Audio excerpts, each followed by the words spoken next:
चलिए तो हम डिस्कस करेंगे अबाउट टाइप ऑफ डीएनए। तो ठीक है, शुरुआत करते हैं। Type of DNA.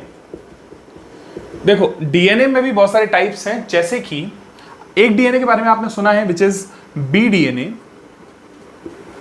अलग अलग ऑर्गेनिजम्स में डीएनए को अलग अलग नाम दिए गए हैं। जैसे कि अगर मैमल्स की हमने बात की थी तो मैमल्स में हमने बोला था बी डीएनए प्रेजेंट होता है। वैसे ही बहुत सारे टाइप के डीएनए हैं जो डिफरेंट डिफरेंट ऑर्गेनिजम्स में प्रेजेंट हैं। तो आज के लेक्चर में हम वो सारे टाइप के डीएनए को डिस्कस कर लेंगे। चलो सबसे ऊपर देखो, आपने लिखा बी डीएनए, उसके ऊपर आ गया ए डीएनए, उसके भी ऊपर आ गया जेड डीएनए। अब ये मैंने एबीसीडी नहीं सिखा रहा हूं आपको, यहां पे सीक्वेंस देखना, ए डीएनए, बी डीएनए, सी डीएनए, डी डीएनए, ई डीएनए, उसके अलावा एच डीएनए। ये कुछ डीएनए हैं जिनके बारे में कुछ बेसिक इंफॉर्मेशन मैं आपको बता देता हूं, क्योंकि आपके एग्जाम में इनमें से 2 डीएनए के बारे में अब तक पूछा गया है, बाकी डीएनए के बारे में पूछा नहीं गया है, पर एटलीस्ट हमको एक आध इंफॉर्मेशन तो इनके बारे में पता होनी ही चाहिए। तो जैसे कि देखना, अगर आप इनको ऑब्जर्व करें तो आपको पता होना चाहिए जो जेड डीएनए है इसमें बेस पेयर्स होते हैं टोटल 12, बी डीएनए में बेस पेयर्स होते हैं 10। अब आपको खास चीज क्या पता चल रही है, बी डीएनए में 10 बेस पेयर्स होते हैं जो हमने पहले ही पढ़ लिया वॉटसन एंड क्रिक के डबल हेलिकल मॉडल में, पर जेड डीएनए के पास में 12 बेस पेयर होते हैं। ये हमको याद रखना है, दिस इज वेरी इंपॉर्टेंट। अब एक चीज क्या है, आप बड़े आसानी से याद कर सकते हो इन सारे डीएनए में कितने बेस पेयर्स हैं। कैसे याद करोगे, देखो आपको पता है जेड डीएनए में 12 है या कुछ नहीं पता है, चलिए बी डीएनए में होते हैं 10, तो ए डीएनए में होना चाहिए 11 बेस पेयर्स, सी डीएनए में होना चाहिए, एक माइनस कर दो, 9 बेस पेयर्स, डी डीएनए में होंगे 8 बेस पेयर्स। एग्जैक्टली 8 और 9 नहीं है, कुछ पॉइंट में भी है, पर उतना हम कंसिडर इसलिए नहीं कर रहे क्योंकि उतना इंपॉर्टेंट नहीं है, डायरेक्टली नहीं याद करना है पूरा।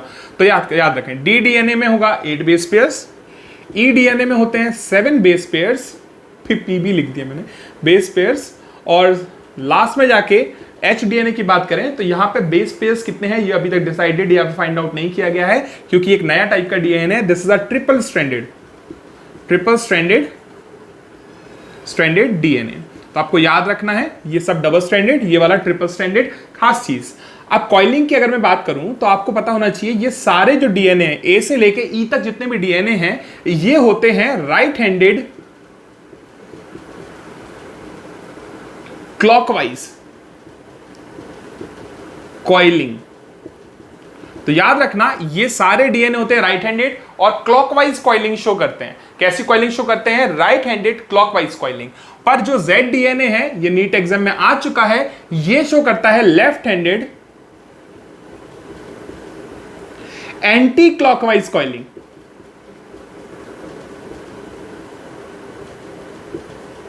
कैसी कॉइलिंग शो करता है, left handed anti clockwise coiling show करता है कौन, जेड डीएनए। तो ये सिंपल सा फंडा आपको याद रखना है। अब देखना है जो राइट हैंडेड क्लॉकवाइज है उसका मतलब क्या है। ये 2 स्ट्रैंड ऑफ डीएनए है, कितनी स्ट्रैंड है, 2 स्ट्रैंड। इसमें से ये है राइट हैंड, इसको क्लॉकवाइज रोटेट कराना है, ये क्लॉकवाइज मोशन हो गया। अब ये जो कॉइलिंग है इस कॉइलिंग को बोलेंगे राइट हैंडेड क्लॉकवाइज कॉइलिंग। अगर लेफ्ट हैंडेड क्लॉकवाइज कॉइलिंग की बात करें तो left handed anti clockwise coiling की बात करें तो ये लेफ्ट हैंड है, इसको एंटी क्लॉकवाइज डायरेक्शन में रोटेट करा दो तो इससे क्या हो जाएगा, this is left handed anti clockwise coiling. किसमें मिलेगी, जेड डीएनए में। पर एक चीज याद रखना, मैं जो भी मेरा हाथ, ये आपको पता है ये मेरा राइट हैंड है, पर आपके हिसाब से ये लेफ्ट हैंड होना चाहिए, है ना, आपका लेफ्ट होगा इस तरफ। समझ में आ रहा है, मतलब कि जब मैं बोल रहा हूं right handed clockwise anti clockwise तो कंफ्यूज नहीं होना है, मेरा राइट हैंड और मेरा क्लॉकवाइज रोटेशन वो नोटिस करना है। समझ में आ रहा है, मतलब अपने आप को मेरी पोजीशन में रख के देखना है कि right handed and left right coiling कैसे होगी। समझ में आ रहा है, चलिए तो ये था कुछ बेसिक डीएनए के बारे में, कुछ नॉर्मल काइंड ऑफ डीएनए के बारे में। अब आते हैं कुछ और एक्स्ट्रा इंफॉर्मेशन अबाउट डीएनए। जैसे कि एक डीएनए आपने सुना होगा लीनियर डीएनए होता है। कौन सा DNA, linear.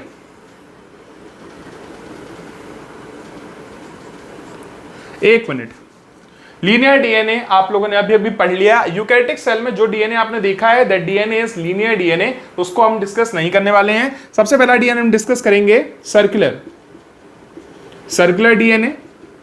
Circular DNA mostly मिलता किसमें है, तो आपने इस डीएनए के बारे में ऑलरेडी सुना हुआ है थोड़ा सा। सर्कुलर डीएनए को एक और नाम दे सकते हो आप, प्लाज्मिड बोल सकते हो। और जो प्लाज्मिड होता है this is a DNA present in prokaryotic cell. Prokaryotic cell में एक डबल स्ट्रैंडेड सर्कुलर डीएनए होता है जिसको हम लोग क्या बोलते हैं, प्लाज्मिड बोलते हैं। तो ये एक टाइप का डीएनए है जो प्रोकैरियोटिक सेल में मिलता है। This is extra chromosomal DNA. आपको याद रखना है प्लाज्मिड क्या है, डबल स्ट्रैंडेड सर्कुलर तो होता ही, ऊपर से कैसा होता है, एक्स्ट्रा क्रोमोसोमल डीएनए भी होता है। तो ये इंफॉर्मेशन भी आपको याद रखनी है, ठीक है। चलिए अब देखो एक और डीएनए के बारे में पता कर लें। सेकेंड टाइप ऑफ डीएनए के बारे में हम बात कर रहे हैं विच इज प्रोमिस्कस डीएनए। प्रोमिस्कस डीएनए। अब प्रोमिस्कस डीएनए क्या होता है, तो आपको याद रखना है इसको माइग्रेटरी डीएनए भी बोलते हैं। ये डीएनए प्रेजेंट होता है इन माइटोकॉन्ड्रिया एंड प्लास्टिड। ऐसे लिख देता हूं, DNA of mitochondria. Mitochondria plastid cell organelles हैं। एक ना एक टाइम आएगा जब इनकी डेथ होगी, इनकी लाइफ साइकिल कंप्लीट हो जाएगी। उसके बाद इनका जो डीएनए है वो हमारे न्यूक्लियस के अंदर जाता है माइग्रेट करते हुए, इसलिए इस डीएनए को हम लोग बोलते हैं माइग्रेटरी डीएनए और प्रोमिस्कस डीएनए। याद हो जाएगा। चलिए नेक्स्ट थर्ड डीएनए की बात करें। Third is palindromic DNA.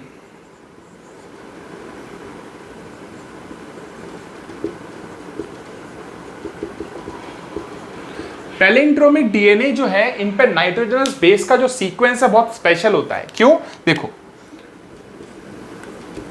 मैं लिख देता हूं पहले, sequence of nitrogenous base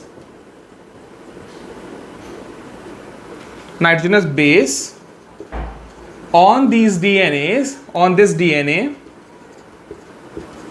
DNA is such that, या बोलो is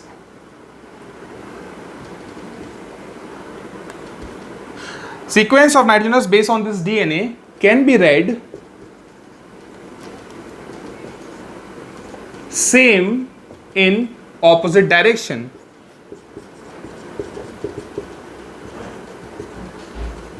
एक एग्जाम्पल है, मैं लिख देता हूं।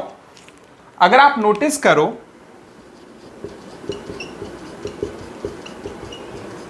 मलयालम को अगर आप यहां से towards left to right read करोगे तो भी मलयालम पढ़ने में आता है। अगर मलयालम को लेफ्ट राइट से लेफ्ट रीड करने की कोशिश करोगे तो भी मलयालम ही पढ़ने में आता है। इस टाइप का अगर अरेंजमेंट आपको डीएनए के ऊपर मिल जाए then such an arrangement is called as palindromic DNA sequence. अब देखना ये सीक्वेंस कैसा है डीएनए पे। डीएनए के ऊपर मलयालम तो लिखा नहीं होगा, तो डीएनए के ऊपर क्या लिखा होगा, डीएनए के ऊपर आपको मिलेंगे नाइट्रोजनस बेसिस, जैसे कि GAATTC। ये एक सीक्वेंस मैंने आपको यहां लिख के दे दिया, ठीक है, GAATTC। अब अगर मैं इसकी कॉम्प्लीमेंट्री बेस पेयरिंग करूं तो क्या होगा, G के सामने आएगा C, चला गया, याद है आया था चला गया, तो G के सामने C, A के सामने T, A के सामने T, T के सामने A, देन G। अब नोटिस करो, ऊपर वाली स्ट्रैंड को रीड करो फ्रॉम 3' टू 5' और नीचे वाली स्ट्रैंड को भी रीड करो फ्रॉम 3' टू 5'।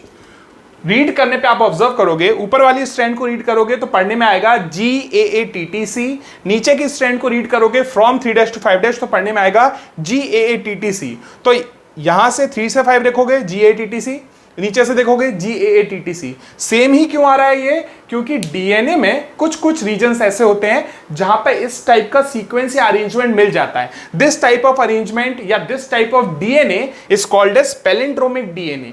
क्या बोलते हैं इसको, पैलिंड्रोमिक डीएनए। आपको याद रखना है, कभी भी किसी डीएनए में चेंज करना है, या ऐसा बोलिए एक डीएनए में दूसरे डीएनए को ऐड करना है, तो 2 डीएनए को मर्ज करने के लिए, ऐड करने के लिए इस साइट को कट किया जाता है। समझ रहे हो, मतलब कि ये बैक्टीरिया का प्लाज्मिड है, this is circular DNA of bacteria this is insulin producing DNA of human.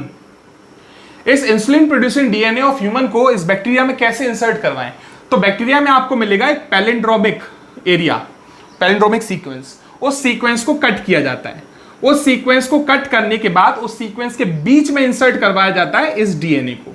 समझ में आ रहा है? तो ये जो चीज मैं बोल रहा हूं ये क्या है? ये पैलिंड्रोमिक डीएनए में कोई और डीएनए को इंसर्ट करने के लिए पैलिंड्रोमिक डीएनए को कट किया जाता है। इसको कट करने वाले एंजाइम को बोलते हैं रेस्ट्रिक्शन एंजाइम। क्या बोलते हैं? Restriction enzyme. बायोटेक्नोलॉजी वाले चैप्टर में मैं आपको प्रॉपर्ली कौन सा वाला एंजाइम किस रीजन को कट करेगा, किसको एंडोन्यूक्लियस बोलते हैं, किसको एक्सोन्यूक्लियस बोलते हैं, सब कुछ बताऊंगा। अभी क्या याद रखना है, कुछ डीएनए ऐसे हैं जहां पर बेस सीक्वेंस इस तरीके से प्लेस किए जाते हैं कि आप उनको राइट टू लेफ्ट या लेफ्ट टू राइट रीड करोगे तो सेम वे में रीड कर पाओगे। समझ में आ रहा है? चलिए अब देखो 3 डीएनए हो गए हैं, 4th डीएनए की तरफ आते हैं, विच इज बल्क डीएनए। ये मैं क्या कर रहा हूं, जितने डीएनए आपको सुनने को मिलते हैं ना बायो में, वो सारे डीएनए के बारे में बता रहा हूं। बल्क डीएनए नाम से ही पता चल रहा है एक लार्ज अमाउंट ऑफ डीएनए होगा। तो याद रखना this is every human has its 99.9% DNA same. Her human की अगर हम बात करें, मेरी बात करें या आप में से जो भी वीडियो देख रहे हैं आप सारे ह्यूमंस की बात करें, हम सारे ह्यूमन का डीएनए 99.9% सेम है, अलग नहीं है, सेम है। ऑल्दो हम जो अलग दिखते हैं वो 0.1% डीएनए की वजह से है। तो याद रखना 99.9% डीएनए सेम होता है हर ह्यूमन का, मेल हो फीमेल हो या कोई भी हो, हर ह्यूमन का डीएनए 99.9% सेम होता है। और इस 99.9% डीएनए को हम लोग बोलते हैं बल्क डीएनए। क्या बोलते हैं? Bulk DNA. तो जो डीएनए डिफरेंट होता है उस डीएनए को क्या बोलते हैं? तो उस डीएनए को हम बोलते हैं सैटेलाइट डीएनए। क्या बोलते हैं? Satellite DNA. सैटेलाइट डीएनए जो है this is 0.1% of human DNA and this is used in DNA fingerprinting। DNA test सुना है?